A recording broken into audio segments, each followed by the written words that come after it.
Welcome to Southern Soul Chats, where real conversations meet faith-filled truth. This season, we're stepping into a special series called Faithfully Funded, where we talk about money through the lens of faith, trust, and relational equity. Because every dollar carries a story, and how we handle money shapes not only our finances, but our relationships and our walk with God. I'm Dr. Miranda Ferguson, and this season I'm joined by Matt Miller, author of Two Sides of Every Dollar. Together, we'll explore money not just as something to manage, but as a mirror, revealing what we value, who we trust, and how we love. So wherever you're listening from, lean in as we learn to live and give faithfully funded, one step at a time. Hey guys, welcome to Southern Soul Chats. We are so glad you joined us again today. If you remember, if you've been walking through this journey with us, we are going through a series called Faithfully Funded, and what it's about is relational equity. So we have our co-host for the whole season. We've been so blessed to have him, Matt Miller. Matt Miller wrote an amazing book, which you can find on Amazon, called Two Sides to Every Dollar, and that's what this is all about. Looking at finances through a lens where, yes, there's a monetary value, but there's also a relational value. And we've been walking through that as he introduced us to the 5 uses of money. Now, if you were with us early on, this was really hard for me to remember, but I'm going to do it. I can do it again. I am like gold. Every episode faster. Oh, don't push it. Okay, so here we go. Generosity, saving, spending, debt, and taxes. Bingo. That's fastest. That's the fastest we've done it. I deserve a medal. Okay, so you say, well, why is that important? Well, today it's the pinky finger. Is there any cute little pinky finger? Right? We had married to debt. Well, we all know this. Can't talk about that one. Yeah. The only thing that comes to mind is it's last but not least. Oh, and it's one that you're not going to get rid of. Yes. And we must say there are 2 things that are for sure, and that is death and taxes. And today it's all about taxes. I know you're going, I cannot wait to tune into this one, but stick around because I promise you're going to want to hear what we have to say today about taxes. So, Matt, as we're into this series, where this is like episode 7, I cannot believe that we're like finishing the race well. We're almost there. That's right. Before we really get into taxes, can you remind new listeners or other listeners why you wrote this book in this manner? Like, what pushed you in your thought process to look at 2 sides, that there are 2 sides, or to view 2 sides of every dollar? My first thought is I don't think the world needs another book on budgeting. It's pretty straightforward. Secondly, investing in things of that nature is dependent upon the person. So I don't. There are some broad topics that you can put out there. I wanted it to be uniquely different. I wanted it to be something that reflects how I think about things. And the thought came to me is that we talk about there's always 2 sides of the story. Right. There's always that. Someone had an opinion, someone else had an opinion, but they disagreed, or maybe they did agree, whatever it may be. And I thought about for a second, well, there are 2 sides to the coins, the dollars, but you can't decipher which side goes to what. And so we talk about these things, the generosity. Let's just use these 2 today, because we are going to talk about these 2. Yep. I encourage everyone who's with us to stay with us, because I'm going to give hopefully some nice nuggets at the end of this, specifically regarding the triple bottom line. Yeah, I'm excited about that. I really want to bring something that's beneficial in regards to these 2 topics. So if you think about generosity and taxes, I'm going to speak to how the 2 sides of the dollar can benefit each other in this topic. Because one of the things, I'll use a specific example, sometimes you might hear someone say, well, I don't gift for tax reasons. Okay. I'm not here to decipher if that's wrong or right. Right. Up to you. Yeah. I would submit, though, there are reasons why that exists. There are reasons why you can leverage the current tax structure. in previous episodes, we talked about, hey, the current banking system, you either can be leveraged by it or you can leverage it. Yeah, absolutely. I'll make sure I said that right. You can either be leveraged by it or leverage it, just to make sure I said it correctly. And the same goes for taxes. You can benefit from various taxes, tax opportunities and things of that nature. So we're going to talk a little bit about that. And I think that's why I wanted to write the book, is that I wanted to shed a different light on some of these important topics. And then the other side of that dollar, or the other side is life. We've talked about it previously. Yeah. A bad night's sleep is taxing. Tell me about it. The inability to get past a hurt or something that we've said or something that's been done to us, it's taxing to us. And it will do something to us. And I think that's important for people to understand. That's one of the reasons why I like the exchange rate chapter. Because if I want to better myself, we've heard it said in the work environment, we may all know that person who's willing to walk over anybody else to better their career. Yeah. Well, what that is showing is it is an exchange rate that he or she they're elevating themselves above all things, and then therefore everyone else is depreciating in value. That's good. And that same conversation can happen in all of these topics. Yeah. Taxes. As we get started, I will say this. Nothing I am saying today is intended to be political in any way, shape, or form. I know that sometimes this topic in particular can be politicized, and I'm that's not my agenda. From reading the book and previous episodes, if someone that I may not know, I like to know what their agenda is. Right. Just so we can be clear. And then that way, if it sways one way or the other, I can say, hey, wait a minute, I thought our agenda was to X, Y, Z. Well, my agenda is to keep it right down the middle of the fairway. And if just like my golf game, if I missed the fairway, it wasn't intentional. It's never intentional on the course, and it's not intentional today. I wish I played golf now, so I'd really understand all this better. But not a golf kind of girl. It's my. Yeah. But I trust what you're saying. So there we go. And just as a reminder, and to say this again, the reason this whole thing got started was just because the book and the perspective is so unique. So unique. And I purposely, after you sharing the book and telling me your perspective, I purposely steered away from those how-to help books and was like, you know what, this is a different perspective. And so I really looked to Scripture because a lot of what you say really is rooted in Scripture. A lot of the way you work and the way you handle all of this as a business and even as an individual is really all based through that.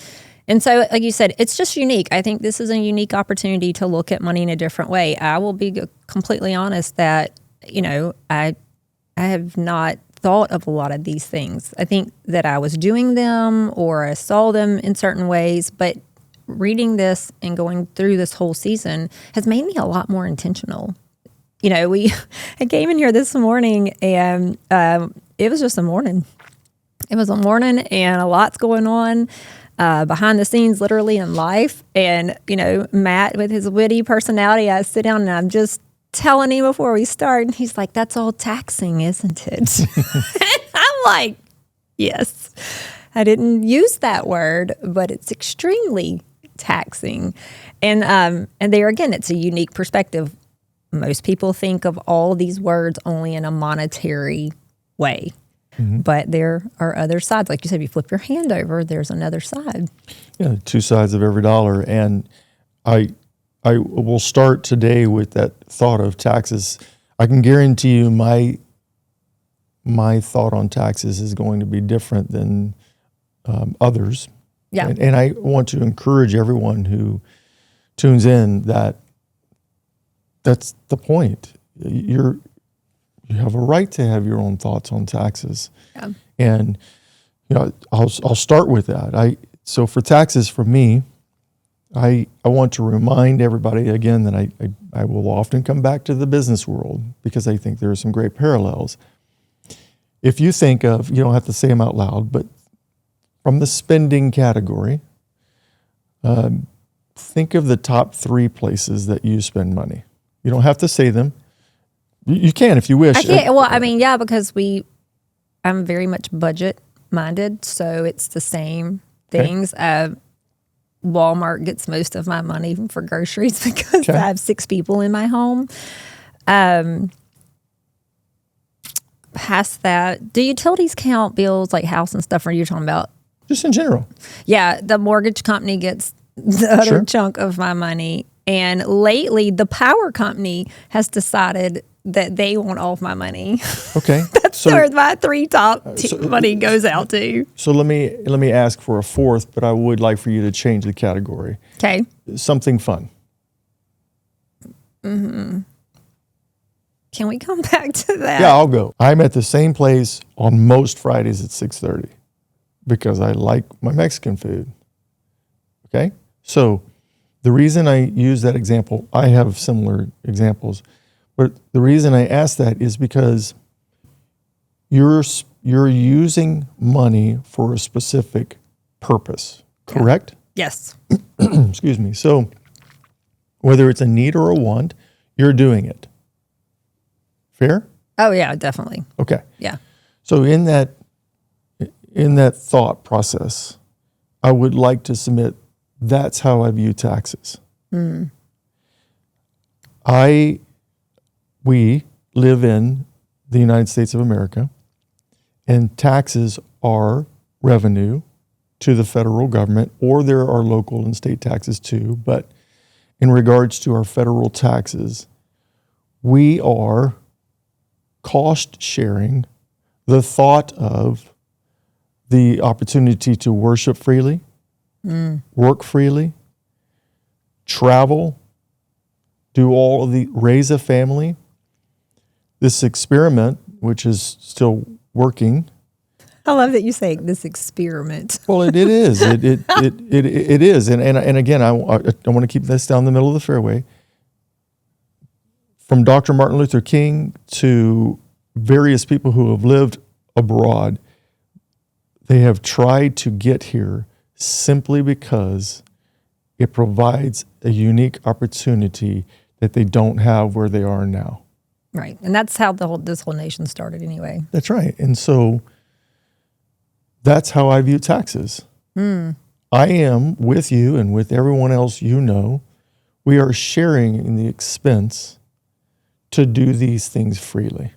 So you don't look at it like, I would think most people from like a dreaded point of view where they're like, oh, the government takes all my money and like you're just more like, hey, this is just a part of doing business. Well, I would reframe that. Somebody who said that to me, I would simply reframe that thought with their permission.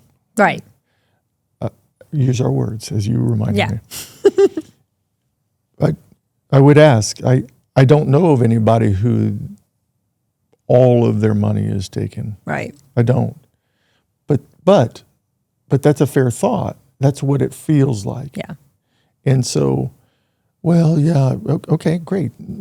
I'm not here to change your mind. I want to be a friend. I want to meet you where you are. It feels like that. You said that, so it feels like that for some reason. Yeah. Because I remember feeling that way when I was 16. I worked right down the road at Randall's. I was a sacker. and wait a minute. In case you don't know what a sacker is, you bagged groceries. I bagged groceries. That's right. Groceries. And back then, you wanted to be the one that bagged groceries for people because you made good money at tips, especially around Christmas and Thanksgiving and Easter, these big days. Yeah. And we knew the families. Oh, so-and-so walked in, and you wanted to make sure you're watching them shop. It's kind of like a game. You're like, oh, there, that register, bingo, get out of here. Right. And it's my family. It's my family. You don't know them. What's their name? I don't know their name. Get out of here. But they've been here every year. They know me. That's right. So I remember that. I totally remember that because that was cash. Yeah. And guess what? You didn't pay. Right. You didn't pay taxes on cash. That's right. And although you were you were to submit that in regards to income. But I did pay taxes, obviously, on my other income. And early on, I was like, who's this dude that keeps taking all my money? What is this federal and what? Yeah. Why did he get $230? He didn't work today. And then my dad would be helpful with those conversations. And it's one of the things I appreciate. Again, going back to the question, what's your earliest memories of money is, my father, not necessarily my mother, but they both demonstrated various teachings, and they taught us, they helped us understand, hey, that's what this is. This is what this is, etc. So that's early on for me, and that's why I think my view on this is, I make an income. That's a gift. Right. I'm appreciative of it. I get to determine if I want to work more or harder or bring more value and earn more. That's a gift. And if I make more money, then I'm going to pay more taxes. I don't view that as a negative thing. I view that as something that's I think that's a good thing. It makes me think when you were talking, I think we said it in the last episode. It's a phrase that if you lived in my house, you would hear it often to our children, that we say that nothing is free. Nothing. And when you think of America and you think of how it was founded, and it was going to be a free country, free in the sense that you could have the freedoms you're talking about, religious freedom, all the things they didn't have previous to the 13 colonies, which was, again, why they wanted to come here. It's not free. It just like people get upset because church is a business, you run a business. The country is also a business. It has to supply certain things to keep those liberties a liberty. That's right. And as we earn income, that's what we're providing. That's why I like the idea of cost sharing or co-op. We're cost sharing these expenses because none of us could afford them ourselves. Right. Because and I don't know of anybody who wants to go back to, I'm going to build something, I'm going to build a moat around it, and then I'm going to fight every single person who's trying to take it. I don't want to go back to that. So I would prefer that we share in these expenses, and those are taxes. Municipal, we have clean water. And if you live here in Texas, we don't have state income tax, but we do know that our property taxes are higher in some regards. It feels like it comes out. I'm from Alabama, and we did have to pay, we've always had to pay state and federal taxes, but our property taxes are less. And don't say it's because it's the farm, because Alabama's country. It's coming out one way or the other. What we figured out after living here for some time is that it really all came out in the wash. It balanced out that what we didn't pay there, we paid here, and it's not really one better than the other. And I think that's where some of the in regards to taxes comes from, because it does feel like, and it is the case that with the exception of food here at the grocery store, you do this, there are taxes related to this. You do this, there are taxes related to this. Where we live, there are taxes related to this. Where somebody lives out in the country, they may not have mud taxes, but they have a septic tank, and so therefore there's taxes. They're going to spend money for that because there's a maintenance there that's not required for me in a mud district. But again, I've traveled abroad and not in really, really difficult places. But again, it's relative. You go to places without clean water, or you go to places that you will have to protect yourself because there is no overarching something protecting you or someone protecting you. That's why my opinion of taxes may be different than some. I was impressed to see when my teenage son was in his last year of middle school, he took a business course. And so in this particular course, a test was coming up, and he asked me to help him study. And it was the section on taxes, and it had FICA and all his stuff, or all the little initials. And he says, I've been looking at this, and it shows this check stub, and I just don't understand. And I was like, have a seat, honey. It's time to learn. Yeah. And I went through and explained it to him, and his poor little face was just like, they get all that money? And I was like, yes. And you get to drive on paved roads and have lights so that you don't crash your car. And I told him You again. get to have a car. Yes, nothing is free. Okay, there's nothing besides God's love in this world that is free. Nothing. You have to pay for everything. That if you learn that now, you will do much better at adulting than I did. But just like schools are starting to teach more of that, because I think it is a concept that you should start early. I didn't have that opportunity 15, 16. Gosh, he was 12, 13, 14. I didn't have a business class that sat down and said, here's how you balance a checkbook.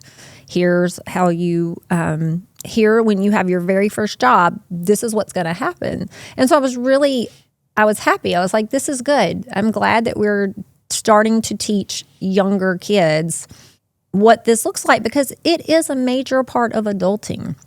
I mean, all of these are. All of it is. But I'll tell you what else is great is that, once again, the Bible shines, because guess what it talks about? Caesar's is Caesar's. Taxes, Matthew 22, 19 through 21. I'm going to read it because I'm not going to try to give it mine. But it says, show me the coin for the tax. And they brought him the denarius. And Jesus said to them, whose likeness and inscription is this? And they said, Caesar's. Then he said to them, therefore render to Caesar the things that are Caesar's, and to God the things that are God's. And I realized that it's when Jesus was talking about taxes, I mean, he specifically said it, right? I mean, he used the word. We don't have to guess about this. It wasn't that he was endorsing Rome, because I think a lot of people are like, well, I thought he was against Rome and the rule and all the things. It wasn't that. He also wasn't even saying it was a fair system, because if you read the Bible and you do any type of research, you find out that there was a lot of shady stuff happening, money changing hands, the tax collectors getting like a little off the top. Yeah, so again, I want to stay with you in your lane. Very similar to some things we see here and there and hear about. Well, what would you expect from people who are imperfect? Exactly. I mean, greed is, I chose to work in an industry that is often associated with greed. Right. It wasn't my calling. It wasn't the reason why, I'm going to change the whole system. It wasn't it, but that's part of it. Yeah, so I think he was like reminding us that obedience is an act of worship. He was telling them that Caesar is who is in place here in this system, in the Roman Empire. This is what Caesar runs. So you have to follow that. We may not like it, we may not agree with it, but that's who you got. And it's an act of worship to do these things and be a part. Like you said, it's that sharing of the responsibility. It's not an agreement. I don't have to be in agreement with the system. I don't have to love it, but I am a part of it. And I get to choose how I behave in that and how I view that. So as much as people are going to be like, you're crazy, taxes are also about a heart posture. It's about submission and trust. It's not about preference. There's a lot of things in this world I don't like, but how I handle it and how I move through it with God, that is what I'm required to do. That's how I look at it. For the Christian, yes. Yes. Yeah, and I just putting that out there, just in case somebody's tuning in right now. Right? They were like, "Hey, I thought we were talking about gumbo." You never know. I'm just fried food, fried chicken and sweet tea. I mean, that'd be a great one.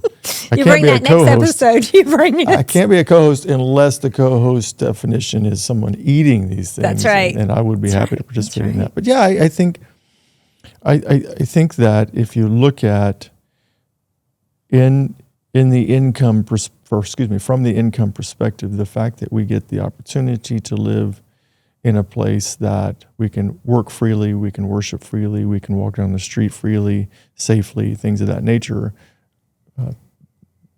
those come at a cost. And so that's what the taxes are going towards.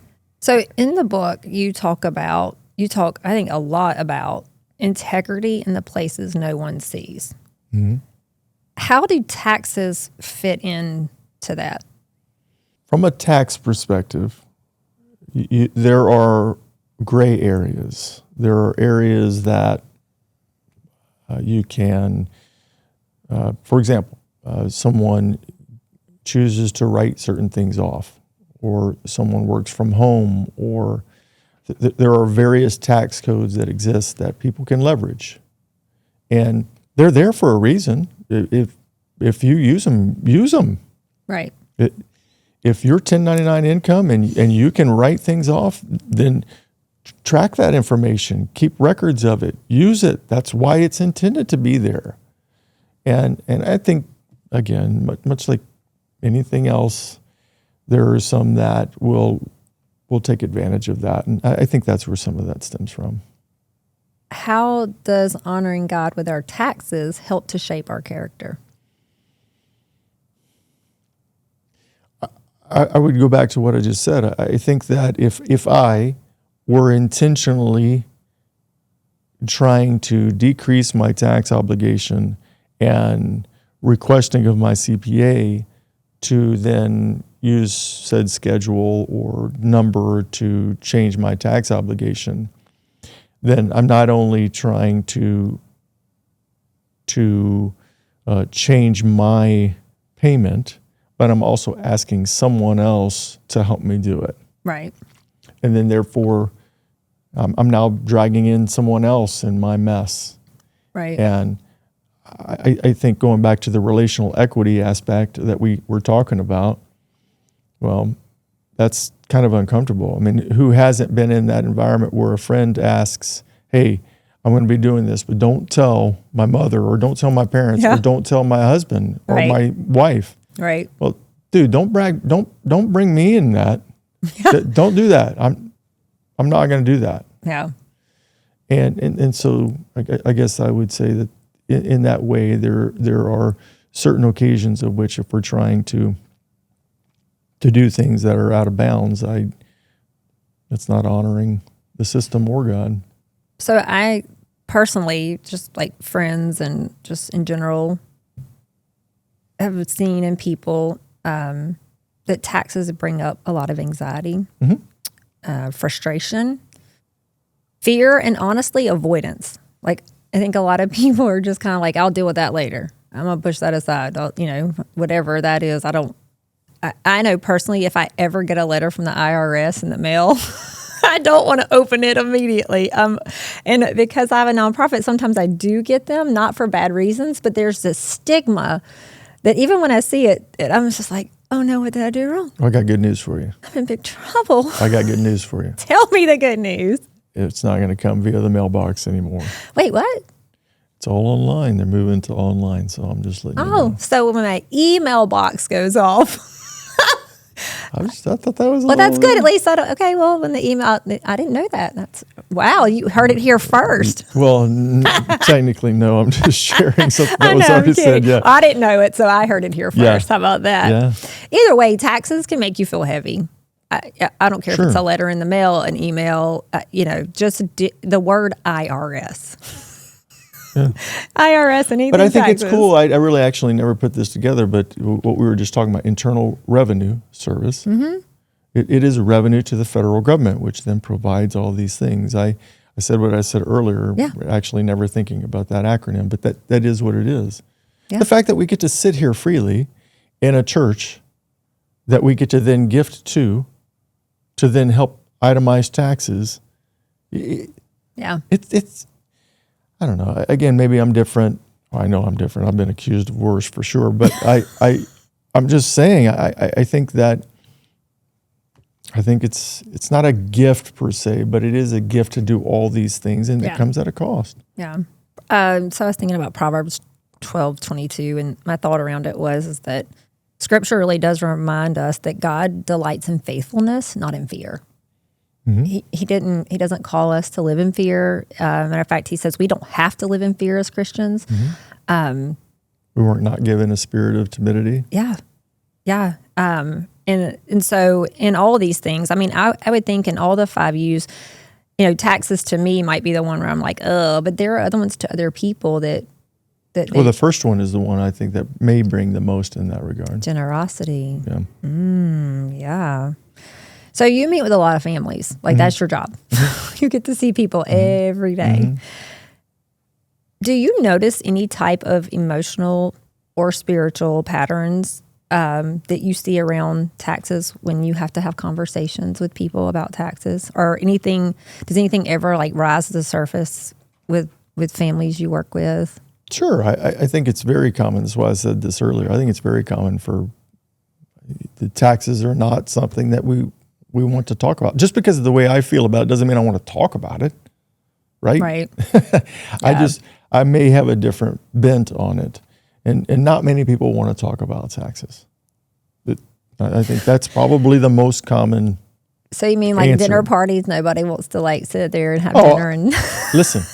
I'm like, don't invite Maddie to talk about taxes. No, I won't. I'm kidding. But I will say this: if you want to disperse people, if you want the place to yourself, I'll tell you how to do that. Just start talking about, I love tax system, and start talking about taxes or whatever, and you'll disperse the place quickly. Yeah. Like seeing a roach in a restaurant. Something like that. I was thinking worse, and I wasn't going to say it, but yeah, that's exactly right. So let's go into. I think it's a good place to move into. We told the listeners that taxes was going to segue into generosity. Yeah. So make that connection for everybody. So from a puzzle perspective, I think there are a lot of neat things. First and foremost, tax codes change. It's also important to know that from a tax perspective, things change. Amounts change. For example, we're in 2026. Last year, the amounts, contribution limits to IRAs, et cetera, those were lower amounts. So things change. So I think it's very important to remember that on an annual basis, numbers are going to change. Percentages are going to change. So knowing that, then if we go back to, this is why I like to think about the two things that we value most. This is that little nugget that I wanted to give to everybody today. If you haven't tuned into the previous episodes, you're just now catching what we're saying is I believe that every household can operate like a business, but I would like to present a different idea to that, and that's the triple bottom line. The business is about profits and things of that nature, and I think so be it, so they can reinvest and continue to provide the goods and services that we value. But from a home, I like the same. I want a triple bottom line. So I'm going to use an example. Say that, let's keep it simple, and say that the husband and wife agree that the things that they value most, the two things they value most, I'm up here at the top. Yep. They agree, faith and family. Okay? So faith and family. So now the husband and wife are in alignment. They believe in the same things. Now, if we talk about tier 2, tier 3 things, I think it's important that somebody in a marriage should understand what each other values, tier 2, tier 3, et cetera. But as those are known, the two things they value most, and then the 5 U's exist: generosity, saving, spending, debt, taxes. Say one of the triple bottom lines, is generosity. Okay? So one of the 3 things that at the end of the day, this family wants to see happen is generosity. It would behoove them to then, what does that mean? So they talk about that. We want to, in some way, shape, or form, my book spells out, I believe there are 4 T's, not 3 T's. Time, talents, treasures are the most common ones. I believe thought is one of the highest forms of generosity that we can have, because then that segues into the others. So if we talk about that and we say, okay, let's just use a hypothetical scenario. We said, this family said, they have 2 children, and so they want to be generous to organizations of their choice. They want to be generous to their children. They want to be generous to themselves, to each other. And so they map this out. They talk about it. There's a vision. There's a plan. This is why I love planning. Talk about these things. And so, okay, and here's how we're going to do it. We're going to go on a vacation.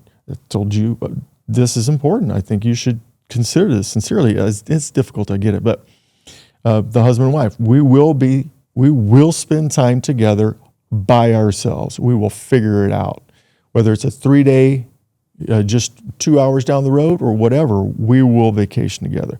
We will vacation as a family. We will give to the organizations of our choice. We will provide for our children in ways that are uniquely different. We will invest in them to help them see the purpose of generosity, things of this nature. It could be super simple, a little old school, but it works. Most people give online nowadays if they're going to do that. But if you have checks or if you have cash, you can still get cash. Give it to your child and have your child put that in the offering plate. Yeah. Have them see that. And the amount doesn't matter. It's more than they make. Yeah, it's way more. So I don't care if it's $10 or $1,000 or whatever the number is. They're not making that money. Right. And so they're thinking, wow, that's a lot of money.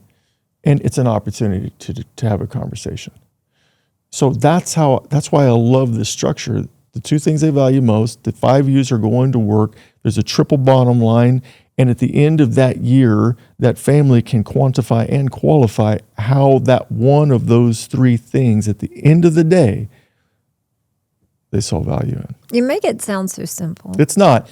You do. You make it. I'm just like, wow, that sounds so simple.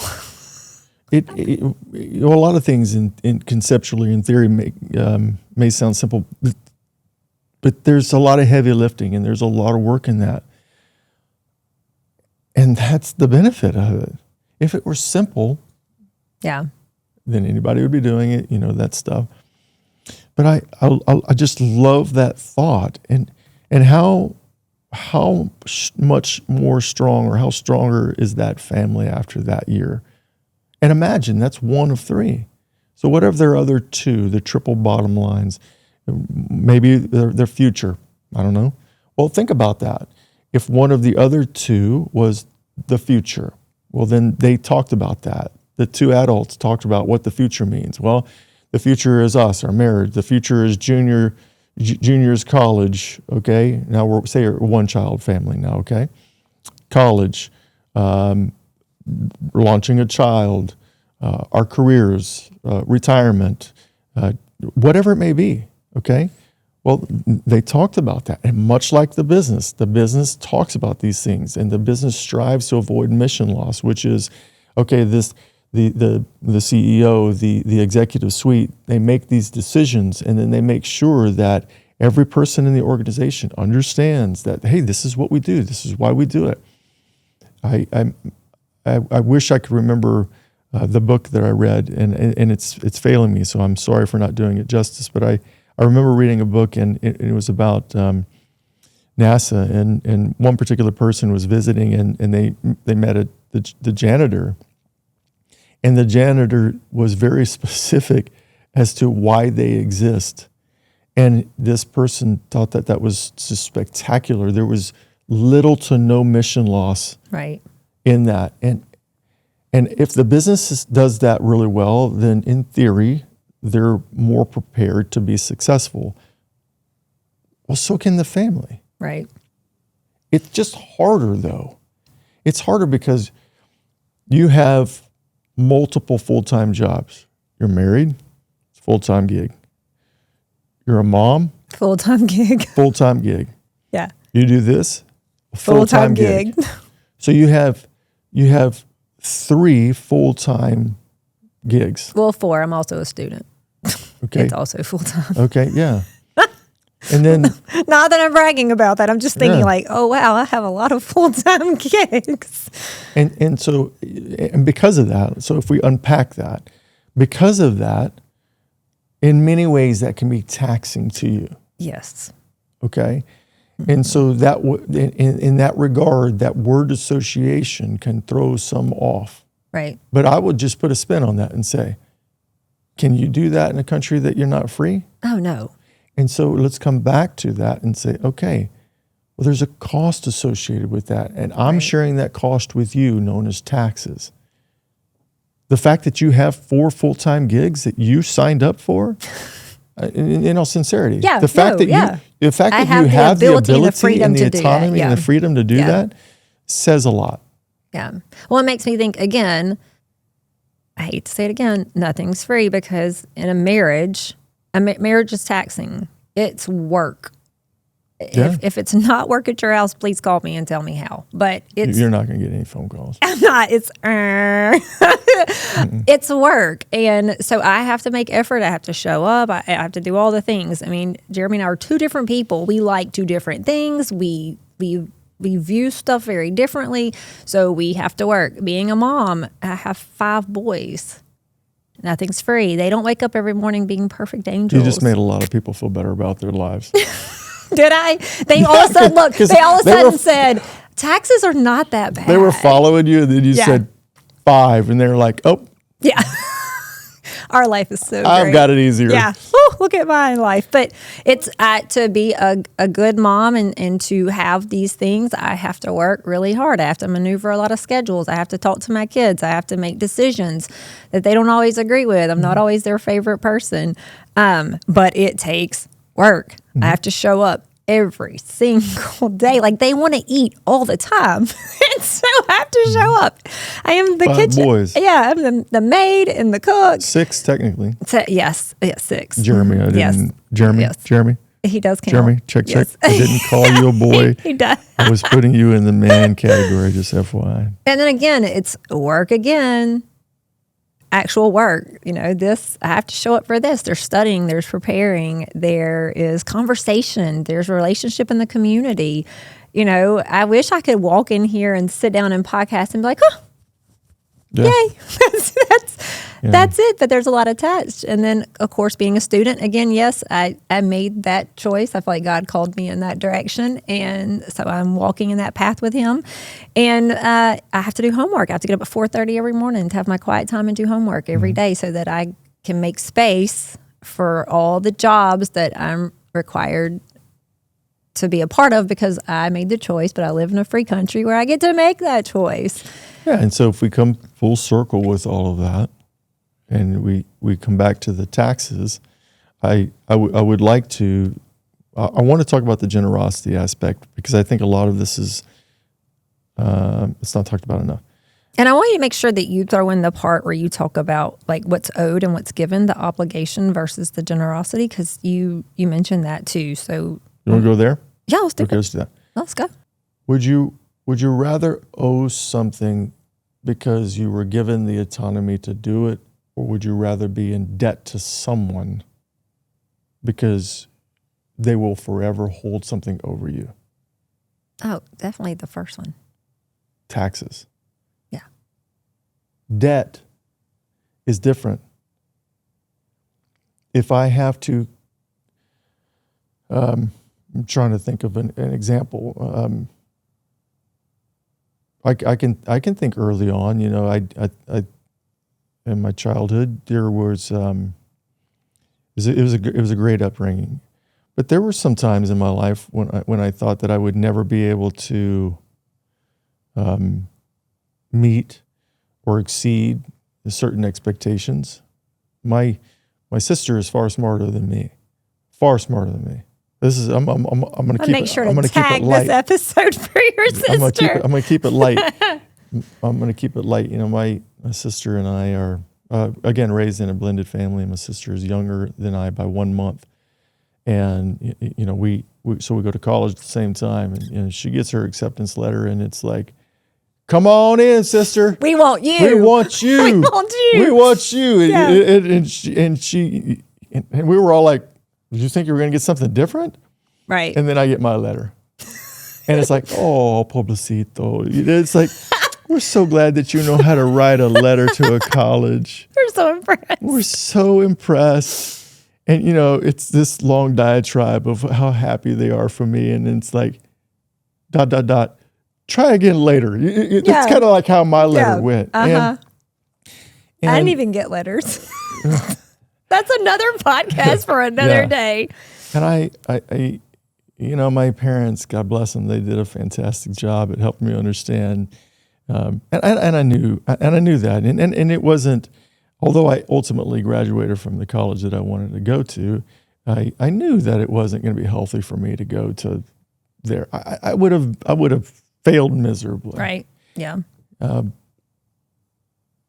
So back to where I'm going with that.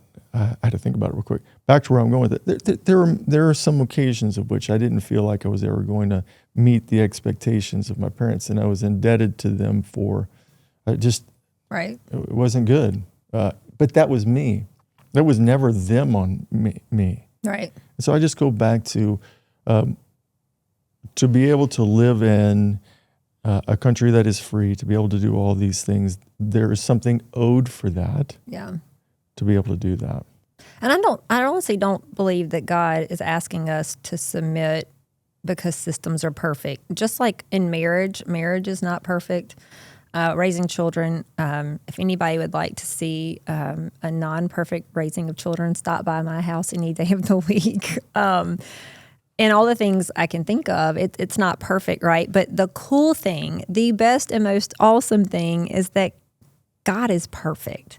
And our obedience can speak louder than our opinions or what we think about this system. Like you said, you have a different way of thinking. I lean more towards the way you think. I think we jive on that. But I understand a lot of people don't. And that's totally cool. Yeah, and I would like to understand more of that, and not for the purposes of debate, but I think it's wise to understand where others stand on various topics. But that's the owed, and so the other one that you wanted to talk about was? We had owed and then what's given, which was generosity. Because you said that's what I prompted the thought was you were like, we don't talk enough about generosity. So we do not talk enough. Dig into that hole a little more. Yeah. So if you look at these two things, and for example, at the end of last year, it's common for some to make year-end contributions to various accounts because there's a timestamp on those, and so they'll do that to either defer income, which is a tax conversation, right? For example, an IRA or 401k or some type of pre-tax account. And then I really like the idea of when you look at these puzzles that are, and that's how my mind works, but when you look at all these pieces, if you have someone who's maybe their values are, again, maybe it's faith, and they somehow want to exhibit generosity, but they also want to make sure they're preparing for the future. Well, those two conversations can coexist. And maybe there's the opportunity so some of the tax codes changed in 2025. Some of the tax codes changed in this year in 2026. So specifically in 2025, when you look at SALT, which is an acronym, state and local taxes, which threw me off, by the way. I thought you weren't supposed to use and or in these things, and all of a sudden now they do, and they capitalize and. So state and local taxes, SALT. Previously, in regards to itemizing things, it was $10,000, and they changed that because of the Secure Act 2.0, and now it's $40,000. So you could only itemize $10,000 in state and local taxes, and for some, that was an amount or a percentage of what they owed in taxes. Right. And now, if you go from 10 to 40, they're like, oh wow, I can now itemize that. Mm-hmm. And now I can go back to, is it better to itemize my taxes or take the standard deduction? Right. I'm single, and so therefore, this single filing deduction is less than you and Jeremy because you have right. a married filing jointly standard deduction. Well, my standard deduction is lower, and so therefore, it's easier for me to itemize because now, being a homeowner, I have local taxes, right?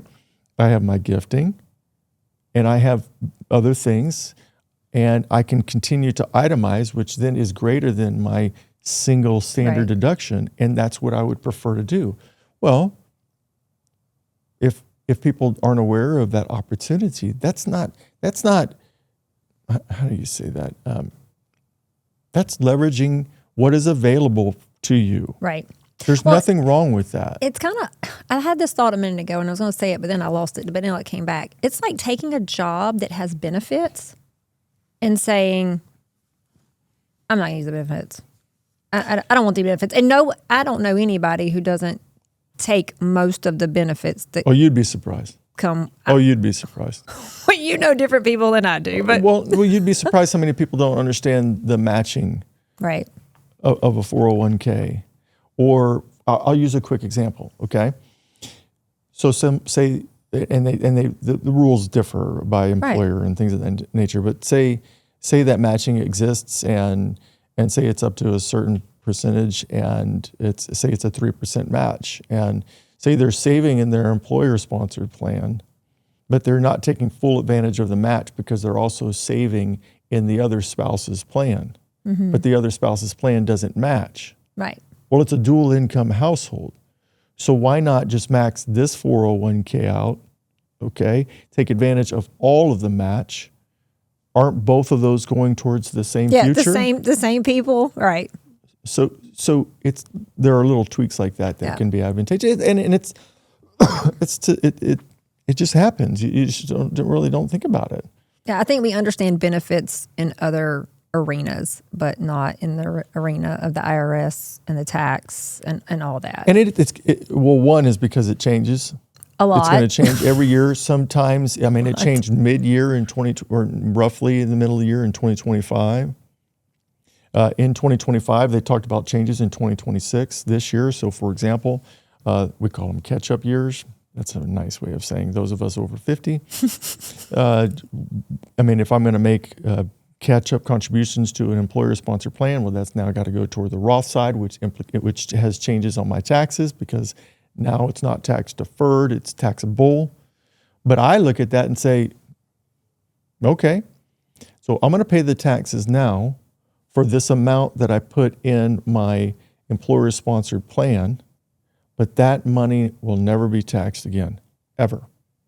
So there's an agreement with the IRS and I that says, I'm going to pay taxes on this now, and you're agreeing to never tax me again on that money and its growth.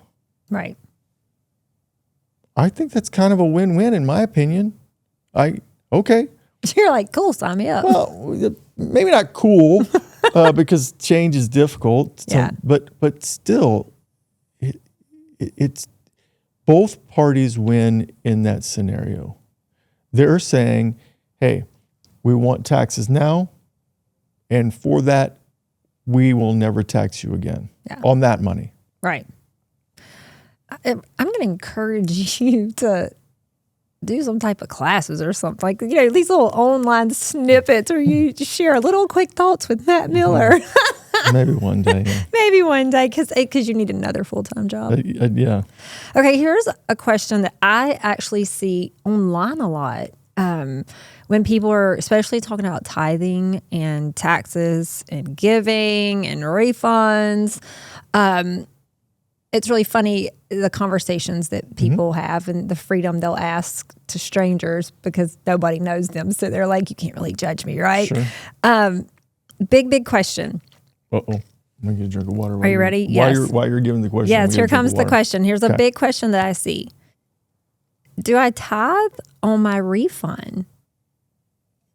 Do you ever get asked that question? I've never been asked that question, but I will happily address that. The fact that you're getting a refund is the fact that you overpaid your taxes. Yes. In the last I checked, I would never want to overpay anything. Pick the category. You look at your, I'll talk about me. I don't look at every restaurant bill, especially the ones that I go to frequently. I don't, because I just know it's going to be this amount. Yeah, because you probably order the same type of stuff. I'm a creature of habit. Yeah. So if the bill comes out, if it's not within a certain dollar amount, something's off. 100%. Yeah. And so I may not look at every bill, but if I go to a new restaurant and I went to a restaurant for my birthday last year and it was fun, and I just I wanted to see what the bill was like, just because I've never been there. So what was it like? because we've all seen an increase in costs, right? Yes. And so I looked at it. Why did I look at it? I wanted to make sure they didn't do what? Overcharge you. Bingo. And that's exactly what a refund is. Yeah. You're okay with them. Now, you overpaid in that regard, okay? Yeah, you paid too much in. You paid too much in. So Right. it's not a refund. I love these conversations simply because the word is wrong. It sounds like They're giving me money back. Wow, thank you so much. It's not how it works. It's your money. It would be literally like you saying, "Hey, I know my bill at this restaurant was $100, and I know I've already tipped you, but I'm just giving this to you out of the generosity of my own heart," Right. which is fine. Yeah, absolutely. That's cool. But that's basically what you just did. You gave more for taxes, and so I've never had that question posed to me. But if you are getting a refund, then I would encourage you to think throughout the year more intently, because then that's more money that you would keep then to use towards your needs or your wants, which could then absolutely throughout the year go towards generosity, because that's how the question was posed. Yes. I'm going to run with that for just 1 minute. Go for it. I think that having many pastors as friends and working with many, I think it's really neat to think about how, if you are going to gift to the church or nonprofit organization of your choice throughout the year, why not gift all of it in January? Oh, that's interesting. So I need you to explain this in a little more detail. So as a business owner, okay, and I know the church is in a business, okay? Right, got it. But as a business owner, you ask any business owner if they would like their entire annual revenue in January, and I'm going to bet the vast majority of us are going to go, yeah. Because then they know what they're working with for the whole year. Exactly. Yeah. And then what can we do? We can then put that money to work. I've got 12 months in theory to do something with this. I could put 6 in some type of interest earning opportunity, and because I don't want to risk it in regards to the market, but maybe I use some type of treasury bills or whatever it may be, and I'm going to earn interest on that, and it's going to mature, and then I've got my back half. I can do so many things, and I can leverage all of that if I had all the money up front. Right. And so the same applies to us.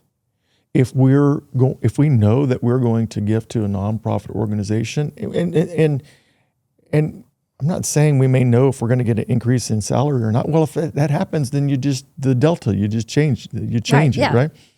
But you can gift your entire annual amount up front, and I assure you that organization will appreciate that. And you may say, well, yeah, but I don't have that from a cash perspective. Well, then that would be your answer. I'm not you specific. Right. That may be the answer. I would also remind everyone who is listening, however, that cash is the least efficient way to gift to a 501c3. And by the way, I've said this before, I'm going to say it again.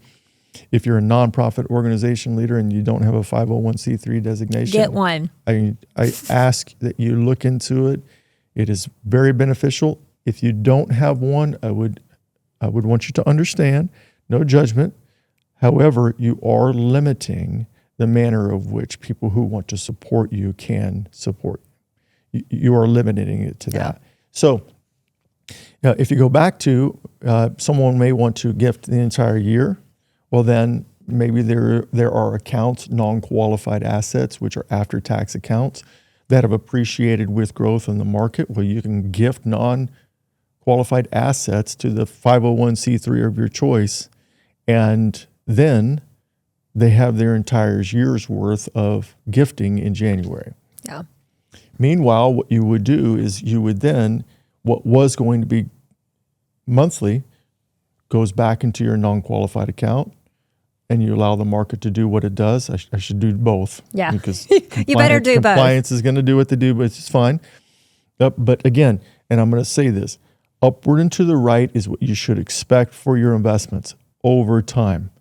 There are going to be some years that's all red, but over time, you should see a rate of return that is upward and to the right. And let's remind people that rate of return also applies to non-monetary 100%. Other side of the dollar. thoughts and ideas as well. You want to be trending Upward and to the right. upward and to the right. And that's the time value of money chapter of the book, because I think if you take that time value of money formula and then you replace money with marriage or children or career or whatever it may be, what the time value of money formula basically says is that the earlier you have something, and then with compounding, the more valuable it is later on.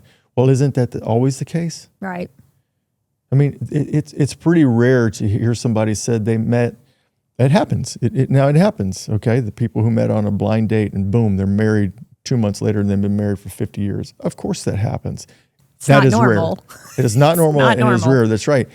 And so much like in our relationships and our investments, everything, over time, it grows and right. it can become better. Fine wine, same thing. So when I see people ask that question about, do I tithe on my refund? I will say, take a look at 2 Corinthians 9:7. It's just a simple verse.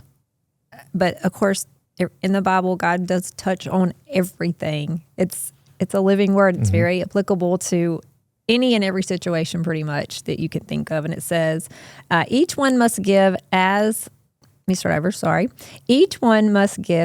has decided in his heart, not Matt Miller's heart, not Miranda's heart, not your neighbor, your mama, your grandmama, your pastor, not reluctantly or under compulsion. For God loves a cheerful giver. So my answer is, if you're asking, do I tithe on my refund, then that means there's something stirring in you. So why don't you take it back to the person who's possibly putting and planting the stirring? Why don't you pray about it? Why don't you see what God says to you? Let the Holy Spirit lead. And I have found in my own financial doings in life that a lot of times the Holy Spirit will give a number. I don't always agree with the number. Sometimes I don't get a number. Sometimes I look and I'll use just the 10% as that line if I don't get another directive, right? But it's a hard decision. If God doesn't have like a rule book that says, oh, Billy got not a refund, but his money back. Okay, write it out. He wants it to be done in a manner in which it's from your heart and you want to do that. Yeah, and can you, I have something I want to say, but I would like for you to read the scripture again before I say it. This time I won't mess it up as I read it. 2 Corinthians 9:7, and this is the ESV version in case anybody wanted to know. Each one must give as he has decided in his heart, not reluctantly or under compulsion, for God loves a cheerful giver. Okay, so can you go to NLT or can you do that real quick, or is that creating angst? No, hold on. Okay, let's go. Okay, here we go. NLT, same verse, chapter 9, 2 Corinthians 9:7. You must each decide in your heart how much to give, and don't give reluctantly or in response to pressure, for God loves a person who gives cheerfully. So watch this. Decide in your heart. Yep. Meaning you had forethought. You thought through this. Yeah. Okay? Yeah. Now. Planning. Now, cheerful. When you do something that you planned and you watch that plan come to fruition, do you feel good? Yes. Watch this. So now go to don't give under pressure. Okay? When I have a plan, when you have a plan, and you see that plan come into fruition and it's working, and then maybe you see this yield sign or stop sign of some sort, and you just something. Yeah, something's off. Something's off. Yeah. When you have a plan, you can sense something's off. Yeah. When there is no plan and there's just willy-nilly in regards to whatever, any of these, quite frankly. Yeah. Okay. Well, then we're more apt to do things under pressure because we're ill-prepared. And that's my word of encouragement. Yeah. When it comes to these things, that's why I love this household P&L thought of the two things that you value most and how the 5 U's are used and what's your triple bottom line. Because when you're conversing, you're talking about these things frequently, then when something under pressure is presented to you, you are more prepared to then say, wait a minute. Yeah. Let me think through this. Is this making me cheerful? Is this helping me? And I think it's okay to have a whiff a minute. Yeah. Okay. For sure. You see what I'm saying? Yeah. So that's why I like Scripture. I think 2 Corinthians, now clearly we just went to that verse, but the verses that surround this is a really good passage. Rich. Yeah. To really dig in. And we did a whole series on out of context. And I think this verse can be taken out of context and applied when needed in certain situations. But if you really go and you do some digging with some online resources, and I mean, there's so much out there, there. You really do see the richness of this, because I wish I could read the whole thing and just really get into it. But even if I just share what comes right after it, which I think is so crucial to this verse, it says, and God will generously provide all you need. Yeah. Then you will always have everything you need and plenty left over. Do you hear that? Plenty left over to share with others. And it says, as the scriptures say, they share freely and give generously to the poor. Their good deeds will be remembered forever. And then it goes on, and it just keeps on pouring into that thought. And I just love that. I think it's a great passage. It's a great passage. It is a great reminder, for sure. And that's why I really like the 4 T's. And oddly enough, you just used one of them. And it's a great thought. And that is whether we're driving down the road, and Lord knows I have my issues with driving. Not in Houston. But driving, going to work by ourselves, wherever we may be, when we're thinking about that generosity thought, it's very important to remember that all 4 of those come into play. Okay, keeping along the same thought of the word refund and getting it back and the question I asked you, the next thing that I know a lot of people, I have heard a lot from a lot of camps, is that tithing, do you tithe on your gross or your net? Well, I'm thinking of a particular passage, pastor's comments on that. But I'll go back to what we just talked about. What have you already decided to do? What brings cheer to you? What is rewarding to you? Yeah. And if you look at from the gross perspective and from the net perspective, so pre-taxes or after tax, basically. Yeah. I would just encourage the thought of, if you're going to give after taxes, then in theory, you are giving less. You're giving the same percentage. Right. Okay. But you are giving less of your actual income. Yeah. Right. And so the reason I ask is because it may present an opportunity when you've overpaid to possibly make it all even out. I'm just, again, people ask these questions. These are questions people are confused. They don't know. And my stance, once again, is there's not a rule. I haven't found in Scripture anywhere where it specifically says, now when you get your paycheck, now make sure you do it before taxes and after taxes. Like the Bible's not a set of rules. It is encouraging heart posture. Mm-hmm. And so I think at the end of the day, it comes down between you and God. And like you said, 2 Corinthians just said it, you have to know this, you have to plan this. So like while you're sitting in 2016 right now, maybe you feel led to do more. Well, then sit down and start mapping that out. Yeah. So real quick, the thought came to mind while you were saying that, and that is, say someone, the refund was not intentional. So it was a surprise. Yeah. Woohoo! Okay, so they got that. Yeah. I think there's a lot of learning in that. And say it's a larger amount.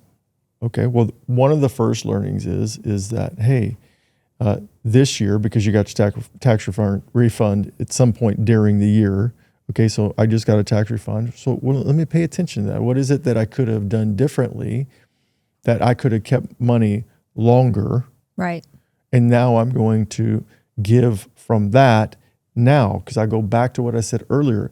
Every business leader would like to have the annual revenue at the beginning of the year. So that's a quick learning in that, okay, well then now that's an opportunity for me, if I got a refund, to do it differently now, so that I'm gifting now rather than a year from now, which is when I would get my refund.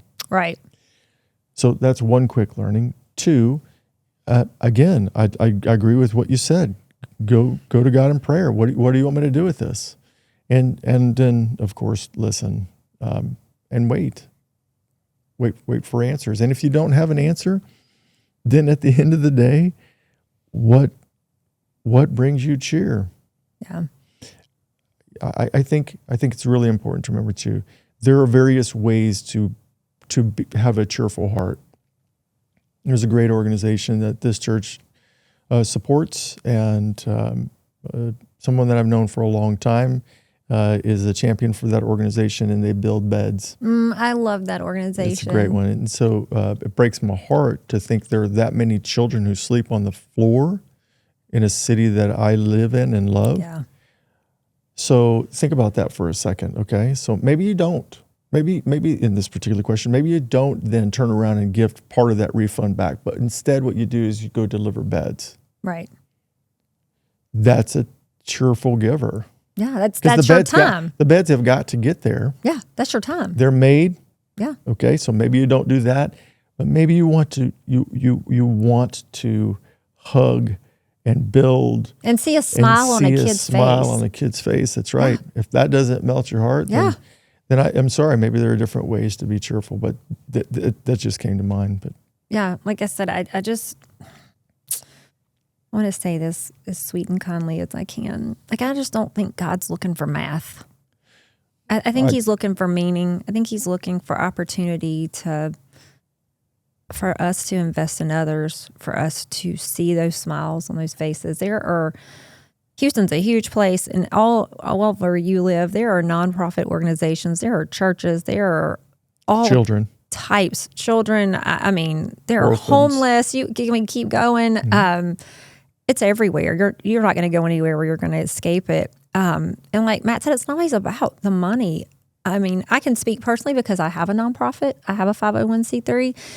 The majority of my time when I have people show up and help us do things, it is so much more valued than getting money in the mail. Now, yes, we have to run, so we need money in the mail. But the help, the people coming and then they leave and they're like, we had a great time. I mean, I can just give you an instance. We do one particular thing here. It's called National Service Day. It's free oil changes. I've never had a volunteer that didn't come that when they left, they were just like, thank you so much. And I'll tell you one that stuck out to me last year, and it really sticks out above all the people. I had this random college student who wasn't even sure how he found out that we were doing this event. He calls me on the phone. He says, I don't know you. I don't know where this came from. He told me where he found it. I don't know how it got there. It was not a collaboration or a relationship. He said he took it home to his family and asked them what they thought about it. And the first thing they said, because he's a young college kid, is make sure it's legit, which you should always make sure it's legit. And you can do that on Google. Mm-hmm.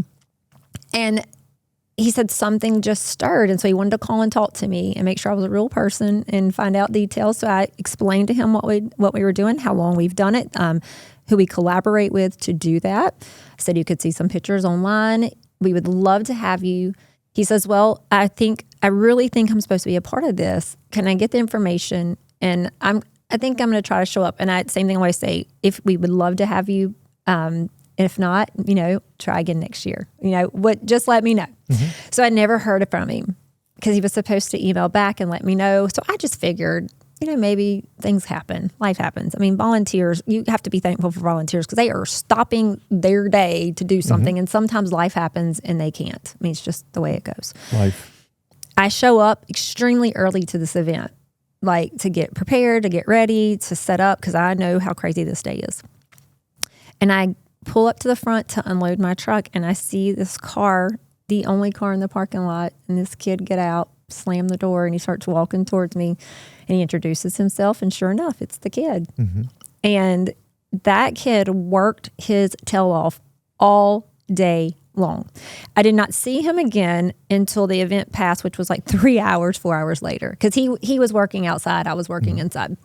And so he waited. He helped clean up everything. He waited till almost everybody was gone but he and I. And he looked at me and he was like, this was the best day of my whole entire year. And in that moment, what was a day about helping others and giving back to the least of these, I got to see a shining moment where this kid, it did something. Yeah. And it meant more. Like it just took on a whole new meaning. And I was like, thank you, Lord, for that opportunity. Because clearly you brought him here for some reason that I may never know about. But he was so happy. Like he was like gleaming. Yeah. And so I say that to say, even something like volunteering and being a part, he was a cheerful giver that day. Yeah. And I love that story. And I'm familiar with that you do. And I'm glad you do it. And I'm thankful for that organization that helps that, and that person who runs that organization. Yep. Thankful for him too. And I think it comes back to the relational equity aspect of it. Yeah. And that at the end of the day, that young man, you said young man, right? Yes. That young man has a relationship with someone that he values, and he asks them, parents probably, and they said, yes, son, just do your due diligence. And so he does his due diligence, and then he takes action. And that's a beautiful thing. Let's just not skip over that. That young man took time out of his day to go then serve others.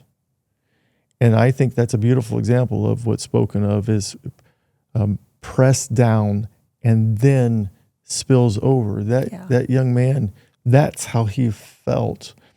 He had a pressed down, spilling over moment he was like, I just spent 8 hours doing whatever he was doing. He wasn't turning wrenches, I don't think. No, he wasn't. Because I know that organization, they're not going to just let you back there. He wasn't, but we had tasks. Yeah, exactly. There's a lot of people running in and out. Yeah. And I'm sure he may have even just had a quick lunch and just was just rocking and rolling, and then slept well that night, and his batteries were charged. Yeah. And his and next day who knows great.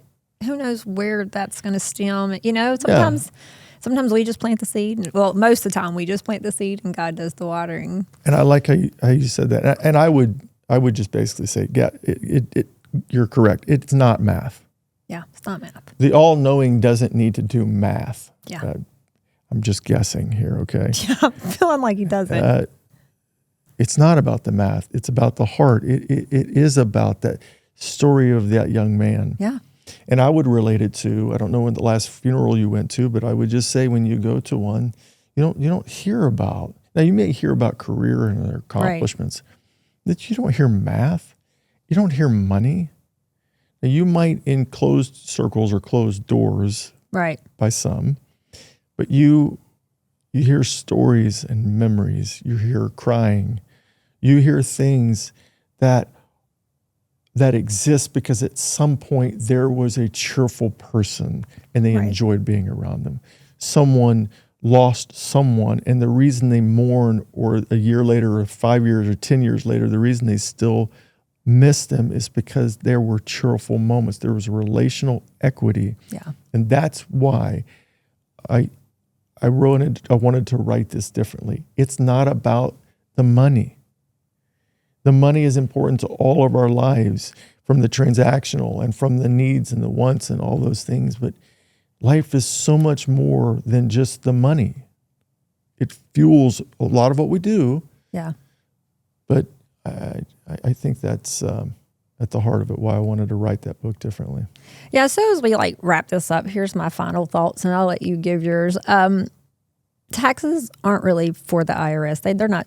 It's not like that. What it is a part of a bigger plan that shows our obedience to Christ. It goes right back to that scripture we opened up with. He says, "Give Caesar what is Caesar's." Mm-hmm. That is your due diligence. Do it. Mm-hmm. Give God what's God's. Mm-hmm. So, I think a perspective change could be encouraged here. And it just so happens that the last episode, I said the same thing at the end, and I think it's important again, but for a different reason. I said, when it all shakes out at the end of the day, Jesus canceled our biggest debt, which was sin. So if he loved us enough, he cared for us enough, if God wanted so badly to be in relationship with us that he would give his only son, then I believe we can trust him with earthly issues like taxes, period. Mm-hmm. That means, to me, it's just that simple. Mm-hmm. So, give Caesar's what's Caesar's and give God what's God's. And at the end of the day, you lean on that relationship and you keep going forward. So those are my final thoughts. And guess what? I don't have any extra credit. None. Period. I'd go back to the extra credit that I submitted previous episodes, and that was, please understand your triple bottom line. And we gave a good example of two of those today. Yep. Future, generosity. Have those conversations. If you're single, have those conversations with others. Encourage that thought experiment with others. Ask them, hey, you know what a triple bottom line is? No, I don't know what a triple bottom line is. Okay, well, think about it. At the end of the day, at the end of every year, what can you account? What happened? What can you look back on and say, it was a great year? Yeah. And you can choose and decipher what it is. I doubt there are going to be many who say something about taxes at the triple bottom line other than the fact that they paid them, but they're a part of the mix. Yep. And so that would be my closing thought is know it, do something about it, and take action. I love it. Matt, thanks for coming back again today. Thanks for having me. We're 7 in. Let's do it. I love your perspective. I don't think that thought in my mind is going to change. I love these conversations. I love this perspective. I really believe that there's going to be a lot of people who can chew on this. I like to give people things to chew on. I don't think that you have to accept it in the moment, understand it in the moment. But again, it's planting seeds. And I believe that God can take those seeds and bloom from them beautiful things and have very great fruits that come from that. And thank you to you guys for sitting with us and chatting with us. Sure. We hope that you've enjoyed it as much as we've enjoyed the time we've shared and these thoughts. And again, we are asking you to stretch a bit. We're asking you to think outside the box. And so I know that can be uncomfortable, but we appreciate you coming back week after week to be a little uncomfortable. And we say, hey, if this benefited you, please share with someone who maybe is struggling financially or has asked some of these questions like we've asked today. Share it with them. Let it be a blessing for them as well. So as always, you'll find us on social media. We'd love to keep the conversation going. Like, follow, and share, because that's what keeps everything running around here too. So until we see you on the next episode, keep stepping forward, and we'll see you later. Bye, y'all.